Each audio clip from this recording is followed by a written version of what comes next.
What would you do if your entire future depended on a single pig and a marriage with a stranger? That's the question that haunted Lucas Bridges the moment he walked out of the lawyer's office in Abilene, Texas. Lucas wasn't the kind of man who believed in fate. He believed in hard work, sweat, and discipline, the kind you learn under the Texas sun with a rope in your hand and dust in your lungs. But when the lawyer read out his late uncle's will, even Lucas had to blink twice to make sure he'd heard it right. He would inherit his uncle's ranch and $800 in gold, but only if he raised one pig for 9 months, alone, and then lived 6 months with a wife without filing a single complaint. If he failed either test, he'd walk away with nothing. The office smelled of ink and old wood. The clock on the wall ticked loud enough to make him restless. Lucas leaned back in his chair and spat into the brass spittoon. "Doug, you expect me to pamper a hog like it's Sunday supper? I've broken horses, dug wells, and fought droughts." But a pig lawyer Douglas Green didn't flinch. "Rules are rules, Mr. Bridges. One dead pig or one complaint against your wife, and it's over." Your uncle wanted proof that discipline builds a man better than muscle. That night, Lucas rode out of town with a storm behind his eyes and the weight of that strange test heavy on his shoulders. He wasn't sure if his uncle was wise or plain crazy, but he'd take the challenge head on, just like every fight life had ever thrown him. The ranch he inherited sat 12 miles southwest of Abilene, a patch of rough land where the grass grew thick and the windmill creaked like an old preacher's knees. The cabin was small, 2 rooms and a stone chimney, but it was his. 40 acres of scrub and stubborn soil, waiting for a man to prove he could handle it. Lucas started his test on May 1st. He rode into town, to Cobb's Feed and Supply, where the owner, Jeremy Cobb, knew everyone and everything that mattered. "I need a feeder pig," Lucas said, "one that'll live 9 months without dying on me." Jeremy raised an eyebrow. 9 months? Most folks fatten and butcher at 6. "I ain't most folks," Lucas replied, counting $12 on the counter. Jeremy led him to a pen, where a dozen young hogs rooted around. Lucas's eye landed on one, a spotted gilt with bright eyes and a stubborn streak. "That one," he said. "She's a Hampshire-Yorkshire cross," Jeremy said, hardy stock. "Smart, too. Might outthink you if you're not careful." "Good," Lucas said. "I like a challenge." He loaded the pig into his wagon and took her home. She squealed the whole ride, but once in her pen, a sturdy 20 by 30 enclosure with a lean-to for shade, she settled down, eyeing Lucas as if testing his worth. "Well, girl," he said, leaning on the rail, "looks like we're stuck together." The first week passed easy. Lucas fed her at sunrise, cleaned her pen before the heat rose, and made sure her water ran clean. He color-coded his buckets, red for feed, blue for water, green for kitchen scraps. It wasn't fancy, but it worked. Then came the 3rd day. The pig knocked over her trough, spilling muddy water all through the pen. Lucas's temper flared hot and fast. His fists clenched, ready to smash something. But then he remembered the sign he'd nailed to the barn door the day he started. 3 breaths before action. He stood there, counted, 1 breath in, 1 out, 2, 3, and the fire in his chest cooled just enough. Instead of shouting, he fixed the trough properly, anchoring it firm with new boards. Problem solved. No damage done. By the end of the week, the pig followed his voice like a hound. She came when called, ate steady, and even kept her pen cleaner than he'd expected. Lucas found a rhythm in her care. Steady, predictable, quiet. But October brought rain and trouble. 3 days of hard storms turned roads to rivers and left the bridge to town washed out. His feed supply dropped to 2 days' worth. The pantry had cornmeal, beans, and a little cracked wheat. Not fit for a pig, but it had to do. He cooked up a mash, and the pig ate it gratefully. Then came the cold. A water pipe he'd buried too shallow froze and burst, flooding the pen. The pig stood on her shelter platform, miserable and wet. Lucas felt his temper rising again. Months of work, all at risk because of one busted pipe. He stomped toward the barn, ready to curse the heavens. But then he saw his sign again. 3 breaths before action. He counted, and when his breath steadied, he fixed the problem. He shut off the water, dug out the pipe, and replaced it with a better system, a barrel-fed trough that would never freeze again. The pig grunted in approval, and Lucas almost laughed. But the real test came with sickness. Late October, Lucas woke one morning with fever burning through him. His throat was raw, his head heavy. Still, he dragged himself outside to feed the pig. The world tilted sideways, and he barely made it back inside before collapsing. For 2 days, he lay in bed, drifting between dreams and fever. The pig's cries echoed faint through the walls. On the 3rd day, silence. Lucas forced himself up, legs shaking. Outside, the pig lay weak in her shelter, breathing fast. He knew she'd been without proper care too long. If she died, everything would be lost. He harnessed the wagon, built a ramp, and, half-conscious, coaxed her aboard. The road to town was long and rough, but he didn't stop. By the time he reached Dr. Manuel Coe's veterinary office, both man and animal looked near death. The vet took one look and shook his head. "You've both got the same fever." "She's dehydrated. Lucky you made it when you did." Manuel gave the pig fluids and injections, then turned to Lucas. "Rest. Feed her soft. Keep her dry. If she eats again in 2 days, she'll live." Lucas nodded, too weak to speak. Back home, he built a shelter closer to the cabin so he could watch her through the kitchen window. He fed her warm mash every few hours, checked her breathing, and wrote notes in his log even when his hands shook. By November 1st, the pig was back on her feet, and Lucas realized something had changed. He'd stopped seeing her as a chore. She was a reflection of his own fight, stubborn, resilient, and unwilling to quit.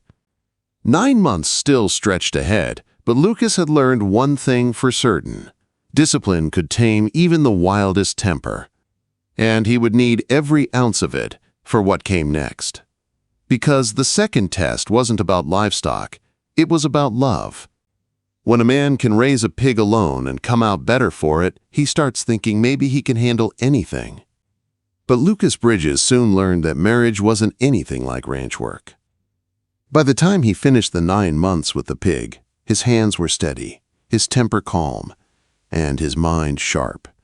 He had passed the first test of his uncle's will. But the second test, living 6 months with a wife without filing a single complaint, was something no amount of discipline could fully prepare him for.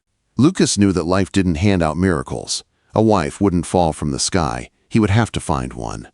So he shaved, cleaned up, and rode into Abilene. The wind was cold that morning, the kind that carried change in it. His first stop was Cobb's Feed and Supply. Jeremy Cobb, same man who'd sold him the pig, leaned over the counter with a grin. "Heard you raise that hog to near perfection. What's next, Lucas?" "Gonna open a school for gentlemen farmers. Looking for a wife," Lucas said plain. Jeremy blinked. "A wife?" "Now, that's a new kind of livestock," Lucas chuckled, though his face stayed serious. "Not just any wife. I've got 6 months to live married without a complaint, or I lose everything I worked for." Jeremy thought for a moment. "There's Florence Estey, the school teacher, but she likes her men bathed twice a day and smelling of lilac soap. Not sure that's your trail. Then there's Emily Guzman, runs the boarding house on Elm Street. Smart, steady, widow for 3 years. Handles her own business." Lucas nodded. "Emily Guzman. I'll pay her a visit." The boarding house stood neat and clean, with lace curtains and polished windows. Emily herself opened the door, a woman of about 32, with brown hair pinned tight and hands that showed years of honest work. She wasn't soft, but she wasn't hard either. She looked like someone who could hold her ground in a storm. "You must be Lucas Bridges," she said. "I heard about your uncle's will." Quote, "News travels fast," Lucas replied, tipping his hat. "Mind if I come in?" Her parlor smelled of fresh bread and coffee. She poured 2 cups and sat opposite him, straight-backed and calm. "I'll speak plain." She said, I've heard you're a decent man, but you've got a temper. I won't have chaos in my house. If we marry, I need to know you can keep the peace." Lucas nodded. "The will says I must live with a wife 6 months without filing a complaint. But I don't aim to treat marriage like a business deal. I'll do my best by you." Emily studied him over the rim of her cup, and after the 6 months, "Then we see if we suit each other," Lucas said honestly. "If not, we part friends." She hesitated, then smiled faintly. "I can work with honesty." They set the wedding for March 15th. Simple ceremony, church meal after, no fuss. When the day came, the church bells rang clear under a blue Texas sky. Emily wore a blue dress she'd sewn herself. Lucas wore a borrowed suit that was just a bit too large. Reverend Holland spoke the vows slow and sure. When Lucas promised to honor her, he meant it. When Emily promised to respect him, she meant it too. They moved into the ranch that afternoon, the same 2-room cabin where Lucas had spent months talking to a pig instead of people. Now it smelled of soap, bread, and something new, hope. The first weeks passed smoother than expected. Emily set up her kitchen just the way she liked. She managed household accounts with precision, and Lucas found himself impressed by how well she kept everything running. Evenings became their time. They'd sit on the porch, talking about the land, the ranch, and their plans for the future. She was smart, thoughtful, and had a calm way of explaining things that made sense to him. One evening she teased, "You take care of that pig like she's a child." Lucas smiled. "She's more patient than some people." I know. Emily laughed, a soft, warm sound that surprised him with how much he liked hearing it. Weeks passed, and the distance between them slowly disappeared. Emily wasn't quick with affection, but she didn't need to be. Her small gestures, a cup of coffee waiting at dawn, her hand brushing his as they passed, were enough to soften him. Then one quiet night, the air thick with spring, something changed. They'd been sitting by lamplight, reading and talking, when she reached out, her fingers brushing his arm. He took her hand, rough against smooth, and the space between them vanished. She trembled slightly as his lips touched her neck. "Lucas," she whispered, "once I use my tongue on you, there's no escape." He warned softly, half teasing, half promise. Emily's breath caught, and then she surrendered, her fear melting into warmth. The crickets sang, the lamplight dimmed, and the night wrapped around them like a secret. Days turned into weeks, and life on the ranch found a steady rhythm. But by late April, Emily began feeling ill. At first, Lucas thought it was the heat or bad water. Then she missed her monthly cycle. The truth came like sunrise. She was pregnant. For a moment, Lucas felt pride. Then the worry hit. The pregnancy brought sickness, exhaustion, and moods that shifted like weather. "I can't stand the smell of that pig," she said one morning, pale and trembling. "It's everywhere, in your clothes, in the air, even in this house." Lucas tried moving the pen farther out. He built a wash station to clean up before entering the cabin, but the smell still found its way in. Emily grew frustrated and restless. She worried about money, about the baby, about everything. "You spend more time fixing troughs and fences than talking to me," she snapped once. "I'm trying to keep us afloat." Lucas replied, "I just need you to listen sometimes," she said softly, and her eyes filled with tears. The next weeks tested them harder than any storm or sickness. Morning sickness left Emily weak. Lucas took over cooking, though he was clumsy at it. The small cabin felt smaller each day, their tempers brushing against each other like flint and steel. Then, one dawn, Lucas found water covering the kitchen floor. The pump had burst overnight, flooding everything. Emily stood crying, helpless, and Lucas felt his old rage spark. But then, he saw his sign through the open barn door. 3 breaths before action. He closed his eyes. 1 breath in, 1 out, 2, 3. Then he fixed the problem without shouting, without blame. By sunset, the floor was dry, the pump mended, and Emily sat beside him on the porch, quiet but calm. "I wrote a complaint letter," she said finally, about all this. "But I didn't send it." "What stopped you?" "You," she said softly. You didn't lose your temper today. You fixed everything without a single harsh word. You've changed, Lucas. He looked at her, then nodded. Maybe I'm learning that discipline ain't about controlling others. It's about controlling yourself. For the first time in weeks, Emily smiled through tears. The air between them lightened, just enough to breathe again. The Texas summer came in blazing. The kind of heat that warped fence rails and tested the patience of every living thing. For Lucas and Emily Bridges, it also tested their marriage. By June, Emily's pregnancy was clear, her belly round beneath loose cotton dresses. She tired quickly and felt trapped inside the small two-room cabin. The air barely moved. Every sound carried, the clank of the windmill, the squeal of the pig. Even Lucas's boots when he came in from work. One evening, Emily snapped. "Can't you be quieter when you come inside?" Lucas bit his tongue. "I'm trying, Emily. I just need peace," she said, rubbing her temples, tears threatening. Lucas knew it wasn't really about the noise. It was about the worry, money, the baby, the ranch. They were both exhausted, but instead of fighting, he remembered his sign, 3 breaths before action. He stepped outside, leaned on the porch rail, and breathed until the anger passed. When he came back in, Emily had fallen asleep at the table, her hand resting on her stomach. Lucas knelt beside her and whispered, "We'll get through this, Em. I swear it." By July, their arguments had become more frequent. Not shouting matches, but sharp words that cut just as deep. Money was tight, the heat unbearable, and Emily's emotions unpredictable. She worried about the future, about the child, about failing the test they both lived under. Then, one night, everything boiled over. Lucas came home late after repairing a broken fence. Sweat drenched his shirt. He was hungry, tired, and short on patience. Emily sat at the kitchen table, eyes red from crying. "This isn't working," she said softly. "The heat, the sickness, the smell from that pig, the worry. It's too much." Lucas rubbed his neck. "I'm doing everything I can." "I didn't ask for this life, Lucas. You did. This was your uncle's test, not mine." Her words hit him hard. He'd thought they were partners, but now it felt like she saw him as the cause of her suffering. "You think this is easy for me?" he asked. "You think I'm just counting down the days to an inheritance? I'm fighting for something real here." "Then show me," she cried. "Show me this isn't just about land and money." Quote.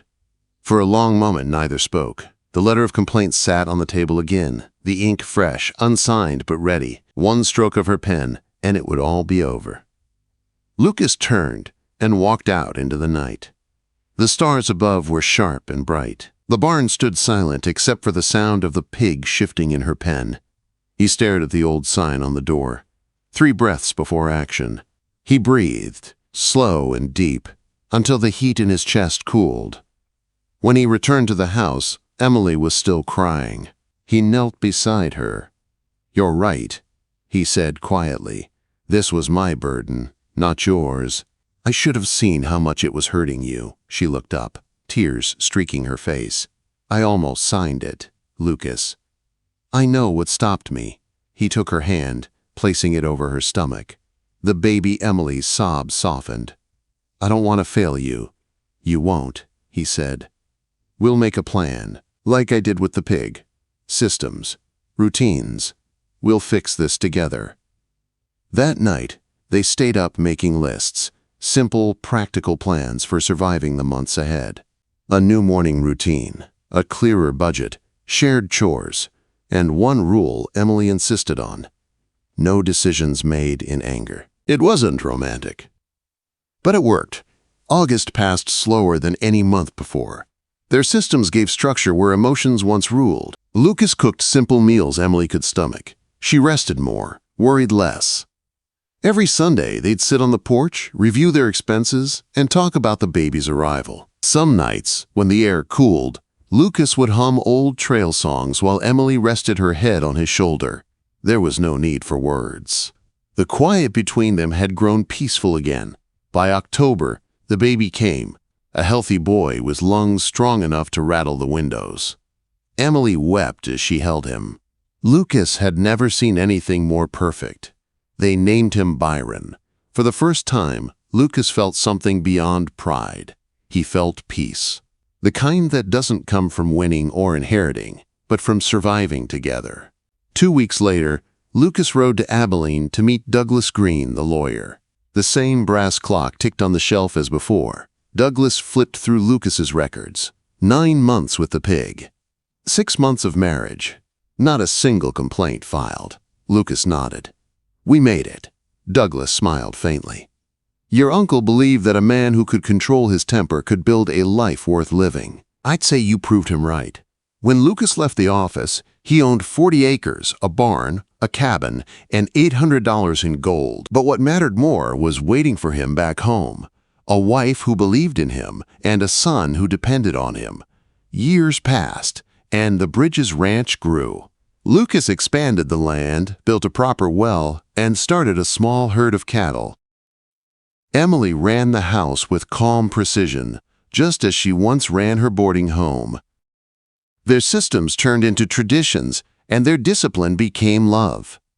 One summer evening, as they sat on the porch watching the sunset, Lucas brushed a strand of hair from Emily's face. "Remember that night? I warned you," she smiled. "Which one?" "The one when I said, 'Once I use my tongue on you, there's no escape.'" Emily laughed softly, leaning against his shoulder. "You were right, Cowboy. There's no escape now. He kissed her temple, wouldn't want one anyway." The windmill turned slow in the twilight. The brass clock inside the house ticked steady on the mantel, not counting down a test anymore, but measuring the hours of a life built with patience, love, and quiet strength. Lucas had learned that real victory wasn't about inheritance. It was about keeping your word, even when it's hard. And that love, like a ranch, only grows when you work it every single day.